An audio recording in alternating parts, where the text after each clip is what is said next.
Hello, this is Igoro, host of the Igoro Show, and you are listening to the Steve and Crypto Show. So keep your ears open and your mouth shut.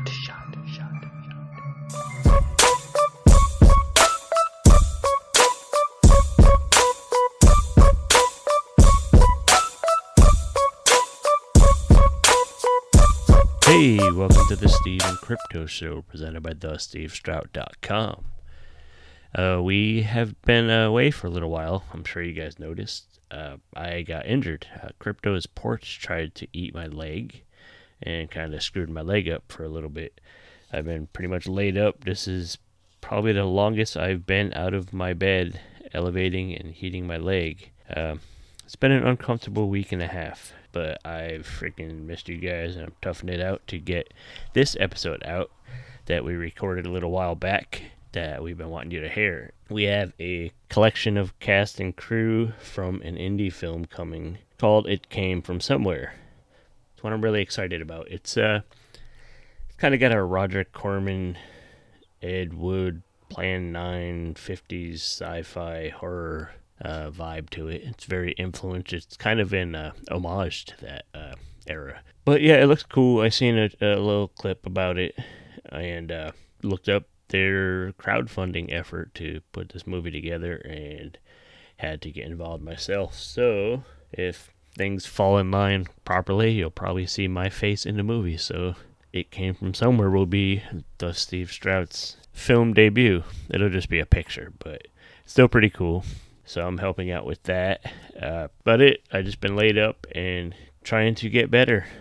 Crypto is on assignment at the moment. Basically, he's still at work and I'm sitting home. So I'm putting this out. I want you guys to meet these people. They are working really hard and putting a lot of love into this project. Again, it's called It Came From Somewhere. We'll make sure there are links to the info about the film and the crowdfunding and stuff so you could chip in and get involved yourself. So we have the writer and director, S.J. Herman. We have the producer and one of the actresses, Anne Myrna. And we have another guy, co-writer of the film, and he's also a fellow podcaster, which we'll probably chat with him down the road too soon because he's a very kindred spirit. So we have Brian Parkerson. So S.J. Herman, Anne Myrna, and Brian Parkerson. So let's get to the chat with those guys and get this going. And after the interview, I will get a little quick trivia question out to you guys. But before we jump into that, we just have to remind you guys where you could go support the Steve and Crypto Show. You could head over to patreon.com/SteveCrypto. You can head over to buymeacoffee.com/SteveCrypto. Go to Etsy and search Steve and Crypto, and you will find our merch page there.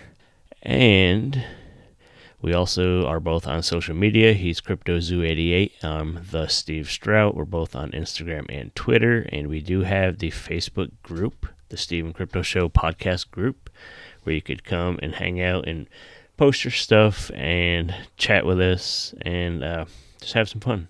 So let's do that. Get in here, meet S.J. Herman and Myrna, Brian Parkerson, some cast and crew from It Came From Somewhere. Hello, patients. This is your friend, Dr. Dread. Okay. We are from Dr. Dread Reviews. But right now, you're listening to the Steve and Crypto Show. Steve and Crypto. Back to the Steve and Crypto Show. Hey, welcome to the Steve and Crypto Show. We have a whole gang of folks here to visit this week. So we are going to be talking about a indie, I call it a sci-fi kind of spooky vibe film that it's in pre-production now. And I believe they're filming later this year. It's called It Came From Somewhere. I'm personally excited about it. It's I love campy 50s and 60s type sci-fi and horror film. So this is like right up my alley. So when I stumbled across a crowdfunding for it, I had to jump on board and get involved and make sure to contribute. So we have a few of the masterminds behind this. We have the writer, we have the author S.J. Herman, who's also a filmmaker. We have Ann Myrna, who is a producer and actress. Hopefully, I'm pronouncing everybody's names right. And we have Brian Parkerson, who is a co-writer on the film. So before we jump in and talk about the campaign, let's have everybody introduce themselves. Who wants to go first? Want to go, Ann? Sure. Hi, I'm Ann Myrna. I'm a producer and first AD on It Came From Somewhere. I'm also playing the role of Dolores. And what's a little bit of your background before we move on to the next person? I'm somebody who returned to acting late in life. So I worked in information technology for over 40 years and decided I wanted more creativity back in my life. So I set a goal for myself to be on the TV show Chicago PD and did that as a background actor, really loved it, and then used background acting to learn about on-camera terminology and what goes on when you're on set. Took some acting classes, got a couple agents. So I've booked some independent films, some commercials. I really like working on the independent films because there's so much passion behind the project. You don't see that with like the big network TV shows. Everybody's just got a job to do and trying to get the work done. But you really feel the passion with the independent films. And so after being an actor a little bit, I had gotten to know Steve Herman through a project of his called Morium. So got involved with that kind of behind the scenes and kept in touch and have done a short film with Steve. And then the opportunity came up to be a producer. So I've worked as a producer on a film called Trepidity. And then also this one, It Came From Somewhere. You mentioned Trepidity. You guys shared that a little preview recently. I checked it out. I dug it. It was really good. How's the feedback been so far for that? Well, the feedback's been awesome. Trepidity is an 80s slasher horror film. Runs about 40 minutes. We do still have an Indiegogo campaign open for that. So if you do a search for Trepidity, which is not a common word, so I'll spell it TREPIDITY. We're still going on that one. And it is completely edited and everything, and is actually available for download as one of our perks. Okay, so that pretty much the next step is just getting it out there for people to see. Yes, yeah, we're talking to different folks about distribution on some streaming platforms. Right on. Okay, well, Steve Herman, S.J. Herman, tell us a little about yourself. Hello, my name is Steve Herman. My pen name is S.J. Herman. I have been a writer for, I would say, about 9 years. I have about 9 books out on Amazon. And I got into filmmaking because, as with any self-published author, it's always a dream of theirs to have their books made into a film. So since it didn't seem like that was going to happen in my books, I took it upon myself and learned filmmaking by myself and decided to make my first film in the dark. And you're the writer and director on It Came From Somewhere. Yes. I was also the writer and director for Trepidity. Tell us about a couple of the books. You said you have 9 books out now? Yeah, the really supernatural paranormal books. I think my biggest one is Morium. It's like a 3-book trilogy, and it deals with bullying and kids that get supernatural powers. And the moral of that story is, now that you have these powers, do you use them for good or do you use them for evil? And that's the running thing throughout the entire series. One goes bad, one character goes bad, the other one stays good. So it's kind of like a conflict between good and evil, between friends. It's really a moral question throughout the entire series. That sounds really fun. And everything's available on Amazon. Yes. Well, I'll get your Amazon page link from you, and we'll make sure to post that in the show notes here when we get this episode up. But yeah, that sounds interesting. And Brian, what do you do? What are you about, and how do you connect with all these guys to work on these movies? Yeah, I don't know if I'm as interesting as Ann and Steve, but I'll give it a try. I'll give it my college try here. So my name is Brian Parkerson. I run a small production company called Dawn Journey Productions. I actually have I've kind of got my hands in a few. I've got another group I work with called The Collective. And we're just getting started up. Interestingly, Ann and I both share the IT background. I've been in IT for about a decade now, and I'm looking to transition out of it. And filmmaking was kind of what caught my eye. I have a podcast called The Other Interview Show. I interview actors, authors, and directors.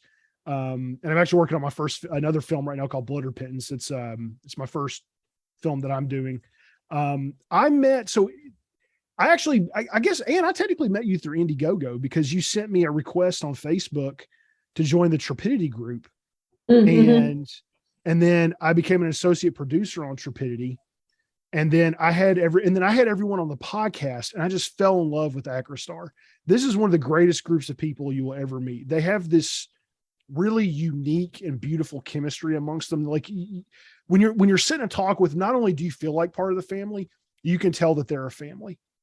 And Steve is very much like the dad of the group. And Ann, I'm probably going to spend most of this podcast bragging on these two because, Ann, you will not find a better producer than Ann. She is amazing. Like there's not enough money in the world that can buy what she does. It's amazing. So Steve one day posted on Facebook the trailer. Well, it was sort of a teaser type thing for It Came From Somewhere. And I started just absolutely raving about it. I thought it was the coolest idea since sliced bread. And every time I post about it, I think I shared it or said something, I don't know. But and I had over time been building a relationship with them. And then one day Steve just randomly reaches out to me. He's like, "Hey man, how would you like to be a part of It Came From Somewhere?" And I was like, "Seriously?" He goes, "Yeah." I was like, "Man, I would love it." And he goes, "Okay, well, how'd you feel about co-writing the movie?" And I'm like, "Are you serious?" So, and the rest is history, man. We were getting together on Zoom and we wrote the film, and it's going to be amazing. I'm really excited. So it sounds like it's like just like a natural chemistry between you three, well, your whole crew, like you mentioned. Who is the mastermind who came up with the idea? Was it Steve? Steve, yeah, very much Steve. Yeah, this was my creation. So what are some of your I mean, besides obvious inspirations, what are some of your personal, like some of the films and stuff you watched that inspired this? What really inspired me is I was watching an episode of Mystery Science Theater 3000, and they had an episode, Teenagers from Outer Space. And, I love watching through Mystery Science, these corny movies like Bride of the Monster, Teenagers from Outer Space. And I thought, wouldn't it be cool to do something like that? Film it like it was filmed in the 50s, make it campy as hell, cheesy dialogue, cheesy creature. And so I asked the Trepidity group what they thought about, would you like to do it? And almost all of them were like, yeah, let's go ahead. Let's do it. This sounds like a great idea. And from there, it was born. It definitely sounds fun. Like I get the whole, Mystery Science Theater thing, how it could kind of, it feels like just seeing the little bits of previews, like this movie was being made to be a subject of a show like Mystery Science Theater. I don't know if I'm kind of off base there a little bit, but no, I mean, it very much that's actually one of the most incredible things about it. And I'm really hoping people will notice this. Steve went to great lengths to protect the integrity of what he was doing. And by that, I mean, the shots being used, the way the dialogue is written, the way the acting is going to be performed. We went through great lengths to make sure that we pay a real tribute to those types of films of the time. I mean, literally down to, we were even discussing the aspect ratio to film in, but I mean, like they're like, we have very limited shot type we're using because it's, when you're looking at these films, these B films from the 50s, there were just, modern day shots that just didn't use back then. So, I mean, Steve's taken great lengths to really make something that's true to what those films were. And I'm really hoping that's something that people are going to notice and appreciate, that we're really going to great lengths to really write a true love letter to the 50 sci-fi boo movie of the time. So what about you and Ann? What are some of your, Steve mentioned some of the old sci-fi films that he liked. What are some that you were into? For me, like Plan 9 from Outer Space, just love it. I used to watch reruns of The Creature from the Black Lagoon all the time. really liked the creature stuff. And to what Brian was saying, you know, in terms of the acting style, we're trying to keep that very consistent with the 1950s as well. So when you go to on-camera acting classes these days, you know, they really talk about being, you know, really small in terms of your facial expressions, you know, intent with your eyes, not necessarily your whole face. Well, with this one, you know, we're going big on our on our reactions because that's what they did at the time. And you know, if there's going to be a scream, it's going to be a you know, kind of scream. That very much that stage acting, because I think most of the actors and actresses back then were classically trained stage actors, and I think that's what they portrayed on the camera. And I think at some point somebody just figured out, like, hey, let's tone it down just a little bit, you know, because nobody's really acting that way.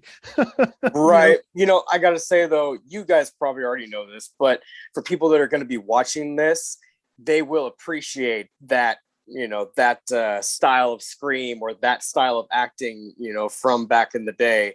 I think they're really going to enjoy that you guys are able to portray that now. Well, that's what we're hoping for. Great. I mean, and I mean it. Like, I mean, there were literally debates between Steve and I as we're writing this.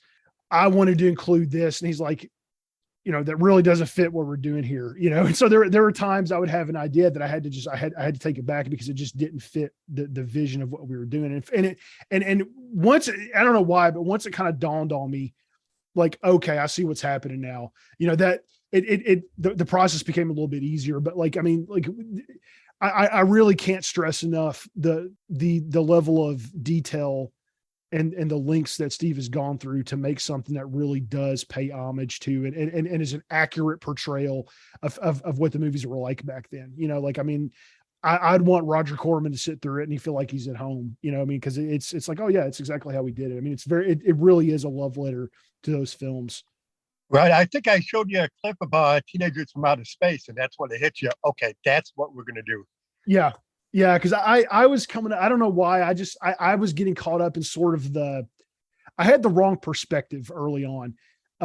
Because I was looking at like the cheese factor of the films and so my comedy brain was taken over. Yeah. And I don't know, it was weird. There was just sort of this mistranslation. He showed me a couple of these clips and it just dawned on me. Okay. But it's still, you know, what's so crazy about this film? There's a lot of complexity to it. It's not a simple film because, and I think what's going to end up confusing judges at the film festivals, they're going to look at this and they're going to see this cheesy sci-fi film, but there's good screenwriting and it's accurate. It's accurate to what was being made at the time.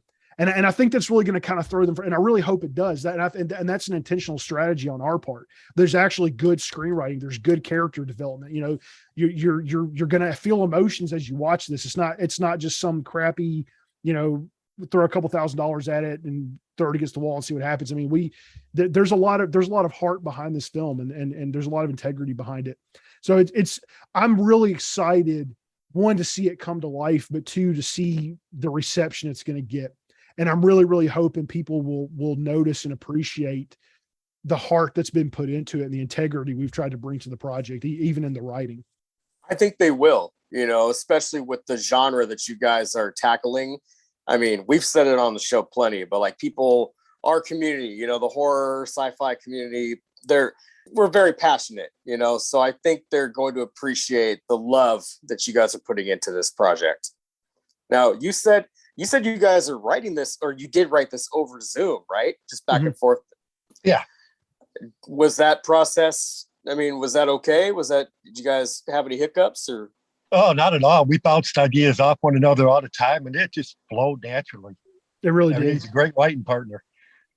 Yeah, it was a lot of fun. I feel like Zoom has kind of opened up a lot of doors like that. You know, back in the day, if you're, you know, screenwriters or writers or something, you had to write something, email it or fax it, and then get their, you know what I mean? Whoever you send it to, they got to look it over and send back their notes and just kind of bounce back and forth like that. When you're here on Zoom, it's like, you know, you can just bounce right there and just record the session and circle back and take notes. And we did do that. You know, we got some behind the scenes stuff. You know, Steve had the forethought to say, hey, let's record these sessions so we can throw in some BTS stuff.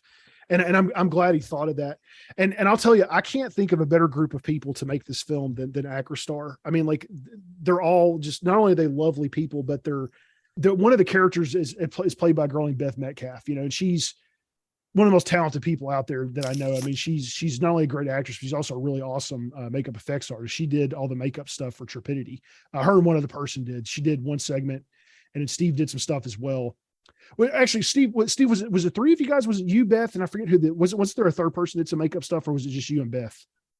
Well, Beth did the main one, and then Ashley did the 70s segment. Okay. But Ashley like no, it was just Ashley for the 70s segment. She did the makeup for that. Gotcha. Okay, so it was Ashley and Beth. Okay.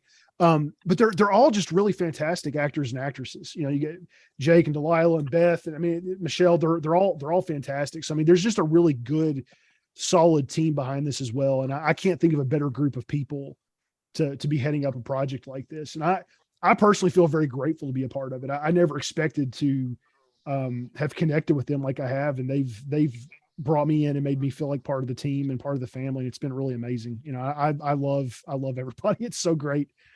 Right. I feel like and I wanted to, you know, when I came up with the idea after watching that, it also dawned on me, this is a unique idea. I don't think anybody has ever done anything like this in the indie world that I know of. And I feel like the fact that everybody has multiple jobs, you know what I mean, on the production, that it feels more like their project, you know what I mean, their baby, right, as a whole, you know what I mean? Like, you know, is anybody doing one single job on this movie? I think I'm the only one with one job. Oh, you're the lazy one, right? Yeah. Although I'm planning to fly to Chicago when they're filming it, and I'm sure Steve will put me to work. But you know, that's something I wanted. That's one of the cool things about Steve too, is he's getting everybody on his team to do different things. You know, like you know, you see Ashley directing things, you see Tatum directing things. I mean, I'm sure at some point everybody that wants, and that's part of the Acrostar family that wants to wear the director's hat's going to wear it. Steve's the kind of guy, he likes to build other people up. He's happy to sit in the background and watch other people shine. And that's such a rare trait in people, but Steve is one of the most genuine, solid people I know. And I think the world of him. He's a really good guy and a really good friend. And it's really cool to see what he's doing with his team. And I don't know if anybody else notices it, but I see him investing in these young people because he wants to give them the tools to succeed in this industry in the future. So he literally, like Tatum just did something. Ashley's directing something. I mean, it's just really cool to watch him do that. And I really respect him for that. And I respect what he does and I respect his vision. Thank you, Brian. Thank you. So Steve, you started Acrostar Films, correct? Yes. What led you to starting your own film production company? Well, the main purpose, like I said, was to make my books into films. And that was the main purpose. And I studied screenwriting. In the Dark, which is also my first film, is also a short story that I wrote. Morium is a story I wrote. Splintered Love is an anthology that I wrote. Trepidity. And those are the 4 books that I've adapted so far. And do you have like a main goal for Acrostar? Or is it just to keep making films, and are you going to go beyond your books and make other stuff if the right project comes? I've made some films outside my books. I gotta think off the top of my head. Blood Sisters is one big thing. Blood Sisters is a YouTube series that's on. It's like on its 7th episode now. I did an anti-depression short film that Tatum starred in and directed called Hope. And why do I feel like I'm forgetting one? There's also Girlfriend, yes, and the Doll. The Doll, yes. Thank you, Ann.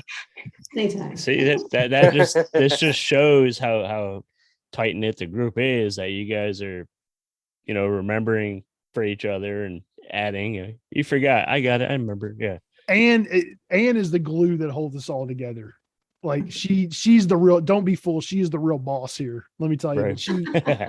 she's, I mean, like Anne is amazing. I mean, I don't understand how she does what she does. And every group of people needs an Anne Myrna. Like, I mean, I'm serious. She is like a walking calendar, an actress. And now she's going to be an AD too. Yeah. I mean, she wears every hat and she does it masterfully. I mean, it's amazing. You know, and I don't understand how you do it. I really That's don't. impressive. I see her, like I'll be on Facebook and I see her on there all the time promoting something. You see her interacting with people directly, and that's, how do you do it? What's the secret? I'm tired all the time. There you go. No, I mean, I like to learn new things.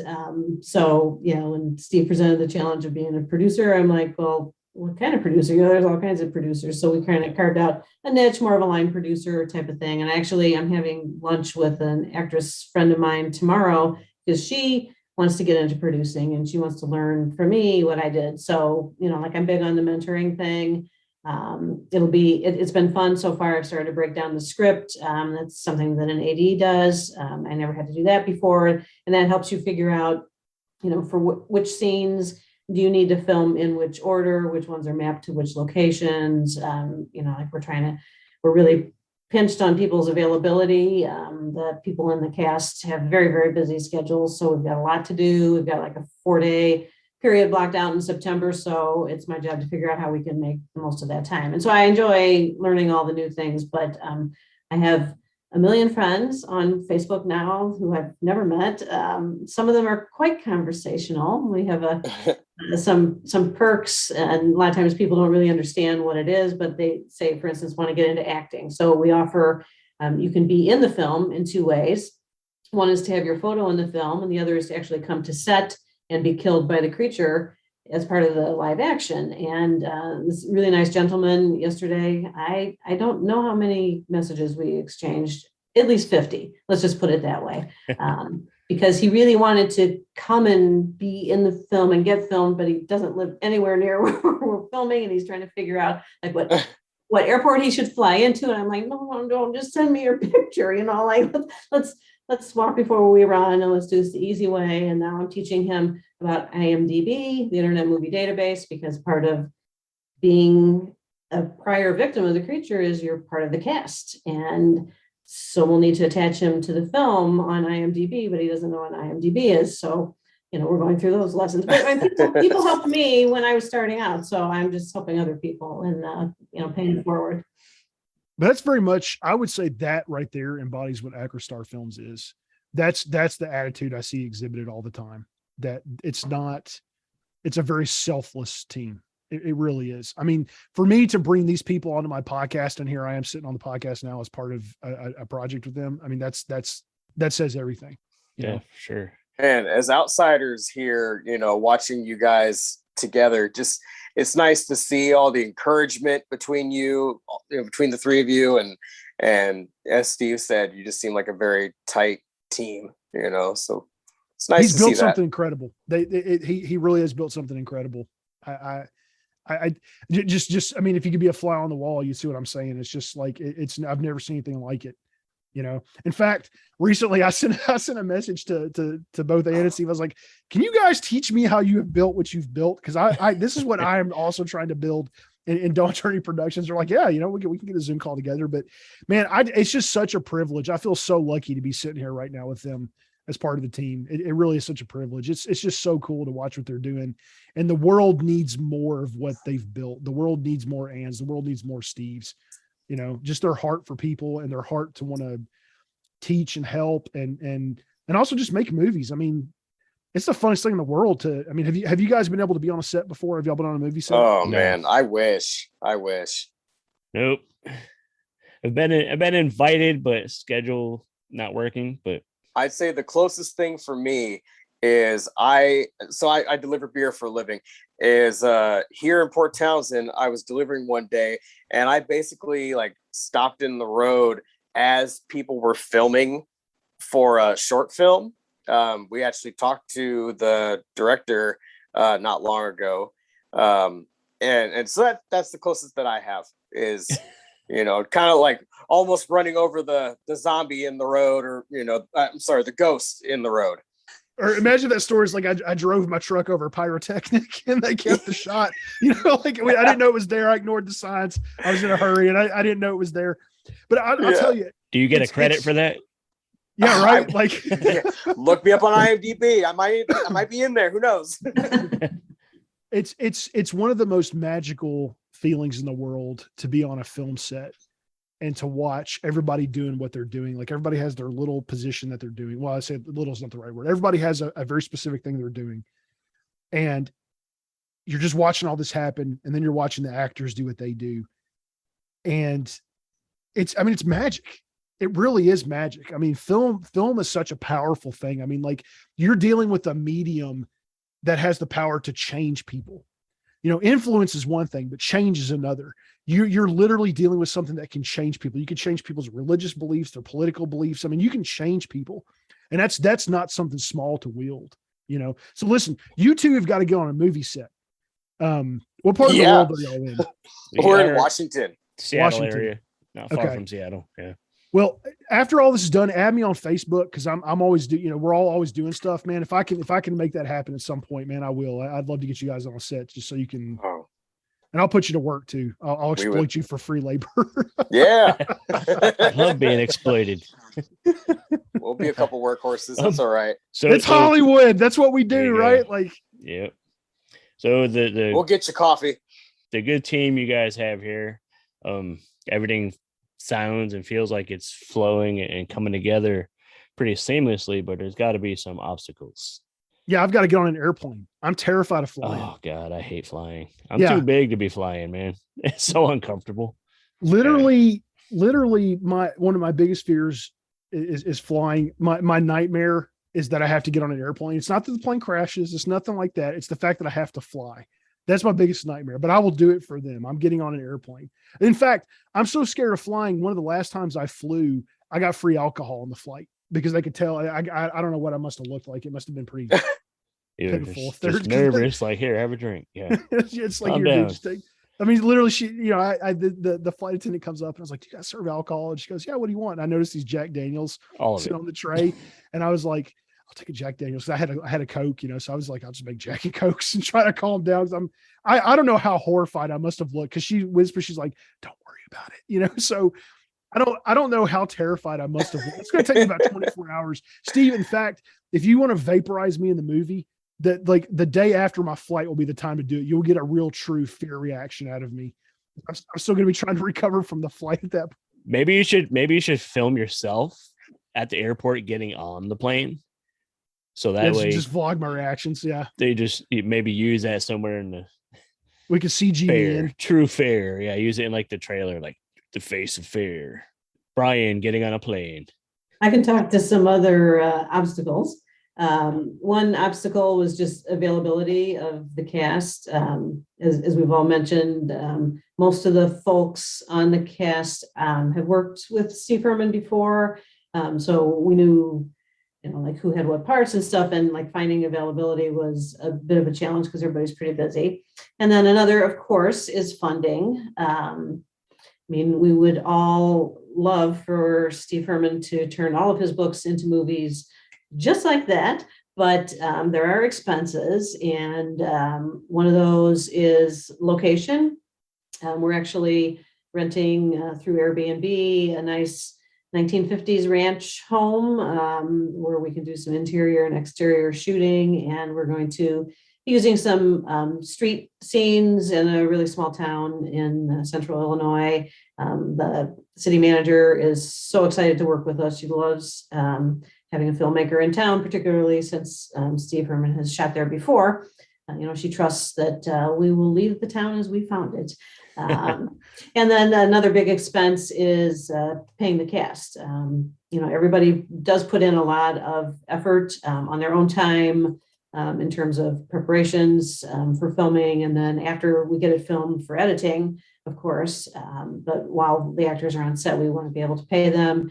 And it's traditional on a filming set that you feed everybody as well. So we need food for about 10 to 15 people for 4 days. So all that adds up. And wardrobe wise, we're going to try to be economical about that. You can't really buy clothes from the 1950s anymore because that was so long ago, but we're looking at the styles of that age and then seeing if we can find things, either in people's wardrobes or at thrift stores that will mimic that look. And it's not going to be authentic 1950s clothing, but it will look like 1950s clothing.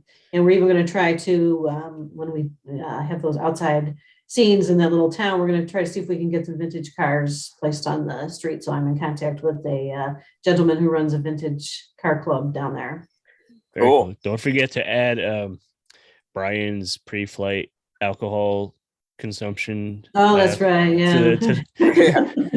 There's a separate Indiegogo for that. Like, man, if I was you, I would just be reminding the crew all the time. You know, I'm flying for you, right? Yeah, you know, I got on a plane for you, right? Just often as you can. So, are you guys filming in the Chicago area then, in Illinois, just at a small town? Yeah, it's about Southern Illinois, I would say. Okay. What do you say? Yeah, closer to Champaign, Illinois, like within a half-hour drive of Champaign, Illinois.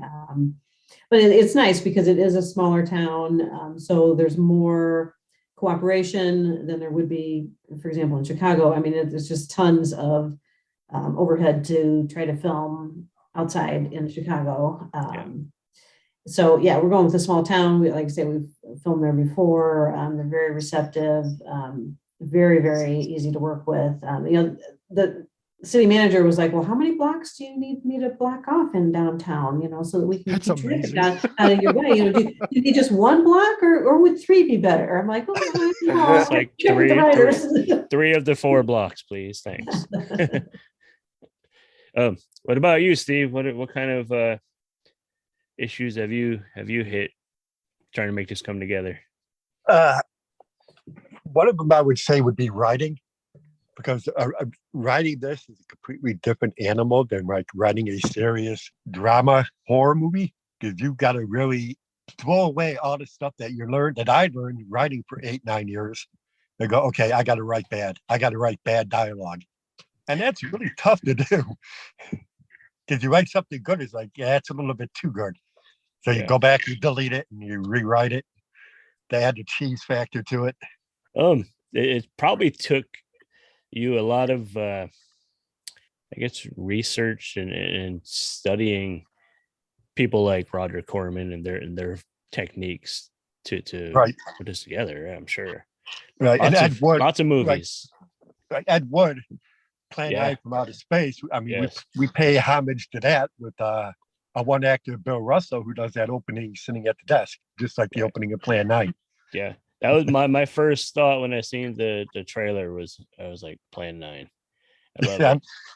Sign me up. And it's funny because from an actor's perspective, I actually filmed Bill doing that narration, and for him to learn that dialogue was kind of like learning how to perform Shakespeare. I mean, you have to get the words out.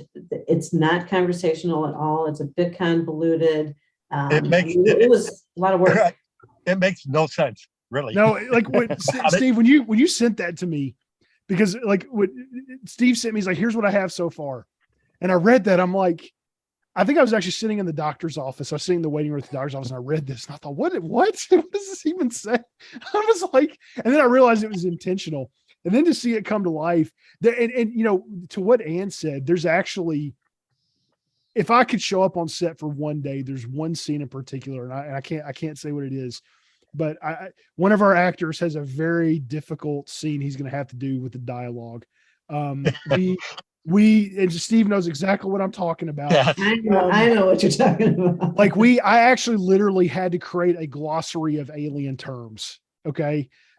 So we had this like running list of like alien terms, and it was really, I think Steve made a good point too, like the challenge of the writing. I mean, like you have to kind of turn off your intelligence part of your brain, I guess, I don't know, like and it's because like, but not only that, but to actually also to have this really bad dialogue and this cheese, but also have good storytelling and good screenwriting. because like when you watch it, there really is complexity to the story, and there really is good character development, and you really are going to actually become attached to some of these characters and be invested in what happens to them and be affected by what happens to them. And that's a really incredible feat. And I'm actually really glad that this was a joint effort on the writing front, you know, because I mean, Steve and I are really able to bounce ideas off of each other and keep each other grounded. It was a really cool, I think this will be one of the highlights of my filmmaking career, being able to be a part of this, because it's just such, not only a good idea, it's such a unique idea, but it was just so much fun to write too, you know, because I mean, like we just, oh man, the laughs, you know, some of the things, like, you know, and even the accidental things that happen, there's going to be a running gag in the film that happened purely on accident. You know, we came up with this like space treaty thing. And so it's just going to be a lot of fun. I can't wait for people to see this. It's going to be so much fun. And filming starts September. Is that what you said? Yes, early September. You know, we're gonna go 4 days straight. See, it's to be determined whether we can get it all in that amount of time. But we'll come back and do additional scenes if we need to. Is this going to be a short or a feature length? It's feature length, Okay. and it's feeling like it'll be about 70 minutes long. Right. Just like most of the movies in the 50s. So it's going to really feel like a 50s sci-fi. Yeah. Seems that was the appropriate. intention. Black and white, 4:3 aspect ratio. There you go. It'd be cool. I mean, like it would be cool if we could do it like actually on film as well. That'd be neat. I don't know how realistic that would be, but yeah, it's good. Like, I mean, we really, when people watch it, I want them to remember, like we really did go to great lengths to be accurate to what they did back then with this type of film. Right. So how can listeners contribute?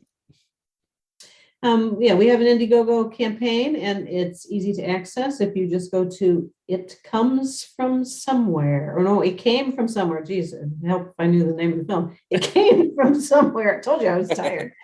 .com. There's a lot of really cool contributor perks, which I found out personally. What are some of the cool perks for getting involved? Yeah, I mean, perks start at $1 for a social media shout out. And I mean, that sounds like, oh, like, why would you bother with that? It's just really important that we reach a lot of people with this film. It's going to be pure entertainment.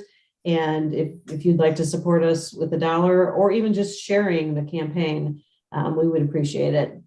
So we have various credits that would show up on IMDb. There are thanks type credits, and there are producer type credits. You can also get the film on DVD after it's completed. I just put out a bundle perk where you get a bunch of different things. Let me just get it in front of me here.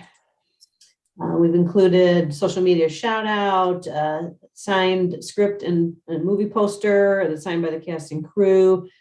Thanks on IMDb and in the film, the DVD of the film, and also to be able to download the film and just play it on your own as many times as you like.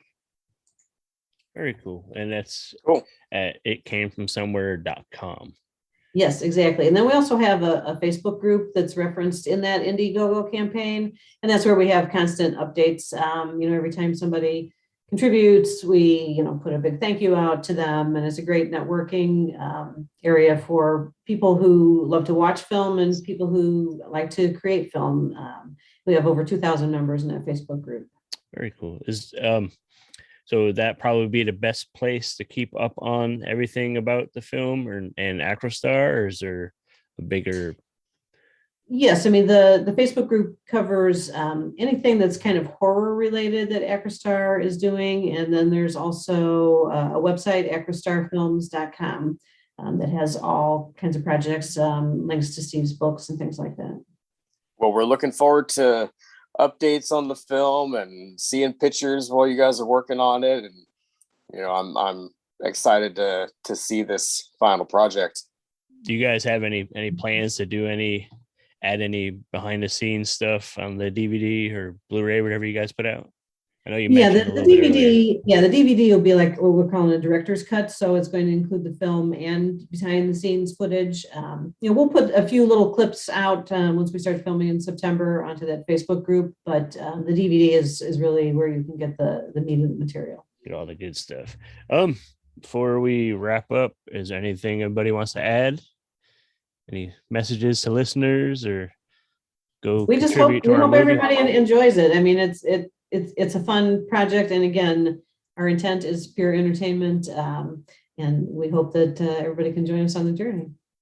We really appreciate everyone's support. I mean, no matter how big or small it is, we really appreciate it. It's the hardest part about filmmaking is the funding. Honestly, that's always the biggest challenge. So any help anybody provides, we just ahead of time, thank you so much. Yeah, I would agree. Those two probably just took the words out of my mouth.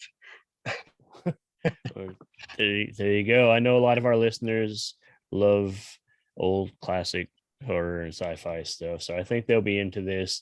So make sure you guys go check out itcamefromsomewhere.com. There's a good trailer on there for it, and contribute, and let's help them get this movie made and get it out so we can see it, because I want to see it. I don't want to wait no more. I want to see it. So Thanks so much for having us. Yeah, Yes, thank you guys. Yeah, thanks for coming on and talking with us for a while. It's been great, guys. Thank you so much. Hey, this is Dr. Gangrene. You're watching the Steve. No, you're not. You're listening to the Steve and Crypto Show right here on whatever network you're on. I don't know what you're on. Don't ask me. I can't see what you're doing, but keep listening and tune in next week for more cool content on the Steve and Crypto Show. All right, we are back. Thank you to S.J. Herman, Ann Myrna, and Brian Parkerson from It Came From Somewhere. I'm excited to be part of that myself, so stay tuned for that. Go check out their crowdfunding, itcamefromsomewhere.com, and get on that, help out the movie. Let's get it made so we can see it. I'm excited. So anyways, before we wrap up, I said I'm going to do a quick trivia, so we're going to go with this one since the movie Prey came out this past week, or week and a half ago. I lost track of time being down and out. We're going to do a little Predator trivia. So, in the movie Predator, what substance conceals the character Dutch from the creature? And if you know the answer, you know what to do. Go find CryptoZoo88 or the Steve Strout on Instagram or Twitter and send us a message. Tell us the answer. We'll send you stickers and stuff. And also include your name on the list. Once we compile enough people that we feel is plenty, we're going to do a drawing from those names and send a bigger prize. Might be movies, might be merch, might be fucking Halloween candy. I don't know. Let's see. Just get on it. Check it out. So one more time. In the movie Predator, what substance conceals the character Dutch from the creature? It's an easy one. You guys should know. That being said, let's wrap this up. I need to go get back and put some ice on my leg because it's getting uncomfortable now. Thank you guys for bearing with our little break. It sucked, but I got to take care of my health, I guess. So, yes, head over to Patreon. Head over to Buy Me a Coffee. Find us on social media.